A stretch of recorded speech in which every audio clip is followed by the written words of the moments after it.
50 বছৰীয়া হ'ল master blaster Sachin Tendulkar. আজি ক্ৰিকেটৰ ভগৱান শচীন তেণ্ডুলকাৰৰ জন্মদিন।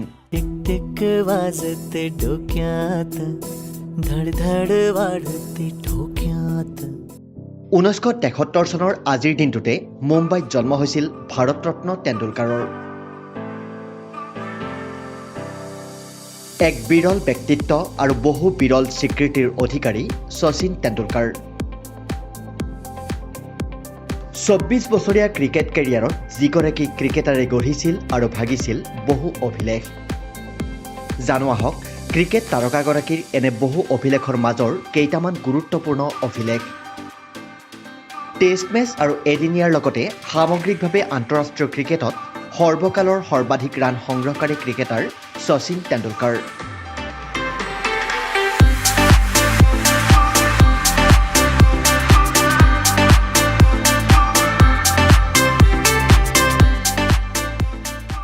তেওঁ হৈছে আন্তঃৰাষ্ট্ৰীয় ক্ৰিকেটত সৰ্বাধিক শতকেৰে অভিলেখ গঢ়োতা, যিটো অভিলেখ আজিলৈ কোনেও ভংগ কৰিব পৰা নাই।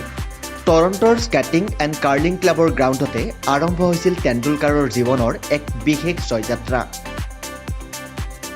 পাকিস্তানৰ বিৰুদ্ধে অপৰাজিত 89 ৰান সংগ্ৰহ কৰি তেওঁ অধিনায়ক হিচাপে লাভ কৰিছিল প্ৰথমটো মেন অৱ দ্য মেচ। 2009 চনৰ 20 নৱেম্বৰ শ্ৰীলংকাৰ বিৰুদ্ধে টেষ্ট মেচত 30,000 ৰান অতিক্ৰম কৰা প্ৰথমজন বেটছমেন হিচাপে পৰিগণিত হয় শচীন তেণ্ডুলকাৰ। আন্তঃৰাষ্ট্ৰীয় ক্ৰিকেট ইতিহাসত আজিলৈ কোনো খেলুৱৈয়ে ভংগ কৰিব পৰা নাই এই অভিলেখ। এদিনীয়া আন্তঃৰাষ্ট্ৰীয় মেচত 18,000 ৰান সংগ্ৰহ কৰা প্ৰথম তথা একমাত্ৰ বেটছমেন হৈছে শচীন তেণ্ডুলকাৰ। 2011 চনৰ 24 মাৰ্চ অষ্ট্ৰেলিয়াৰ বিৰুদ্ধে আহমেদাবাদত অনুষ্ঠিত 2011 চনৰ বিশ্বকাপ কোৱাৰ্টাৰ ফাইনেলৰ সময়ত তেওঁ এই কৃতিত্ব অৰ্জন কৰিছিল। ভাৰতীয় ছুপাৰষ্টাৰগৰাকীয়ে টেষ্ট ক্ৰিকেটৰ ইতিহাসত 15,000 ৰান সংগ্ৰহ কৰা প্ৰথম আৰু একমাত্ৰ বেটছমেনো। 2013 চনত ফাইনেল টেষ্ট ছিৰিজৰ প্ৰথমখন খেলত ৱেষ্ট ইণ্ডিজৰ বিৰুদ্ধে তেওঁ এই সাফল্য অৰ্জন কৰিছিল। এবাৰ পাকিস্তানৰ হৈও খেলপথাৰত নামিছিল শচীন তেণ্ডুলকাৰে। সেয়া আছিল 1988 চনৰ কথা। মুম্বাইৰ ব্ৰাবৰ্ণ ষ্টেডিয়ামত অনুষ্ঠিত হোৱা অনুশীলন মেচত পাকিস্তানৰ হৈ বিকল্প ফিল্ডাৰ হিচাপে দেখা গৈছিল শচীন তেণ্ডুলকাৰক।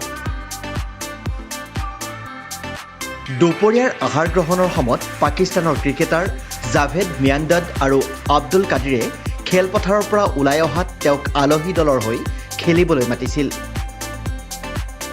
এই কথা তেওঁ উল্লেখ কৰিছে তেওঁৰ আত্মজীৱনী প্লেয়িং ইট মাই ৱেট।